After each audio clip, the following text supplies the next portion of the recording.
The Trump administration wants to tighten work requirements for millions of Americans who receive federal food assistance through the SNAP program. Now, the U.S. Department of Agriculture is proposing a rule today that would restrict the ability of states to exempt work-eligible adults from having to obtain steady employment in order to receive food stamps. So let's start with what SNAP is in the first place. It stands for the Supplemental Nutrition Assistance Program, and it serves roughly 40 million Americans. Currently, able-bodied adults between the age of 18 and 49 who don't have children are required to work 20 hours a week to maintain their SNAP benefits.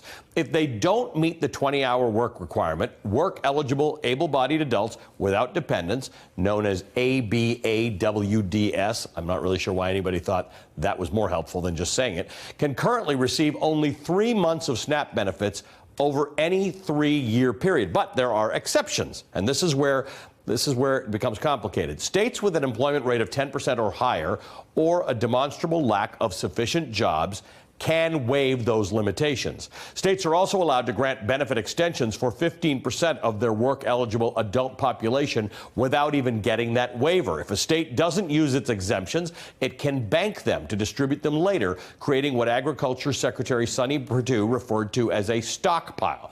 Well, now, the U.S. Department of Agriculture's proposed rule would strip states of their ability to issue those waivers unless a city or county has an unemployment rate of 7% or higher. The waivers would be good for 1 year and would require the governor to support the request. States would no longer be able to bank their 15% exemptions, those stockpiles, and it would forbid states from granting waivers for geographic areas beyond a limited jurisdiction. It's all pretty complicated, but it's important to some people. Joining me now from the Brookings Institution is a fellow on metropolitan policy, Andre Perry. Andre, good to see you. Thank you for being with us again. Thank you. Let me discuss, and you can tell me what I got wrong in that discussion, but let's discuss the idea that the administration, the Trump administration, wants to move people, they say, towards self-sufficiency. On the other side, you have 40 million Americans who face food insecurity. They literally don't know how they're going to pay for the next meal or the next day's meal. Tell me how you put these two together.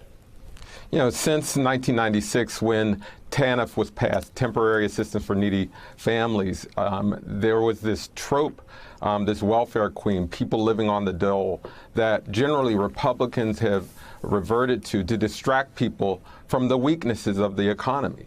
We're at full employment, which means 3.7% unemployment rate, but that rate often masks regional and racial disparities. And so states need to provide waivers because they know that in many of their rural towns, many urban districts, their unemployment rate is very high, and the nature of the jobs that are in place pay very low.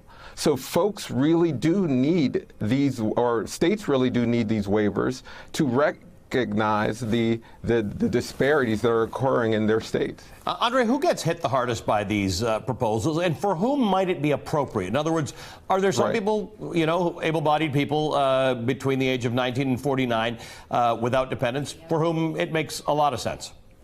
Able-bodied people without dependents are not getting engaged in the economy for a reason. They're not looking for work at the same rate as they used to be because wages have stagnated, the quality of jobs have stagnated. And for folks who want a great report, my colleagues Chad Shira and Isha Shah just put out an opportunity industry report that shows the lack of quality jobs in various metro areas.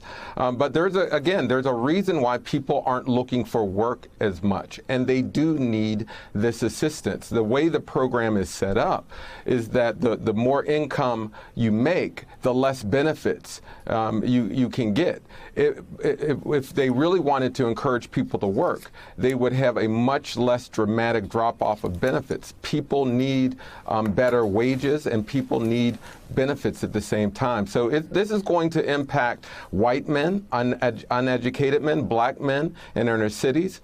And there's a reason why Congress did not include these restrictions in the Farm Bill. Yep. Because they know that this is going to impact their constituencies. This administration ran on a platform of helping veterans. I can't count the number of ways they haven't actually done that. But veterans are amongst the group that can be hit by this proposal. 1.4 million low-income veterans benefited from SNAP in 2018.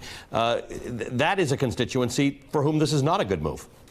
Yes, the veterans, again, white men who are undereducated, black men who are also undereducated. There are large swaths populations in our communities, and we see them, who are struggling to find jobs because employers do not hire them. And so they do need assistance. In a way, we should be actually going the opposite direction. We do need social programs, a social safety net for people who are struggling to find work, who've done everything asked of them to participate in the economy, but they're just not getting hired. And that's a structural feature of our economy. Andre, we're the richest country in the world. Nobody wants food assistance.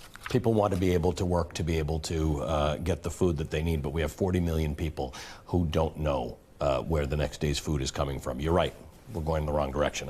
Hey, MSNBC fans, thanks for checking out our YouTube channel. Subscribe by clicking on that button down there and click on any of the videos here to watch the latest interviews and highlights. You can get more MSNBC for free every day with our newsletters. Just visit msnbc.com/newsletters to sign up now.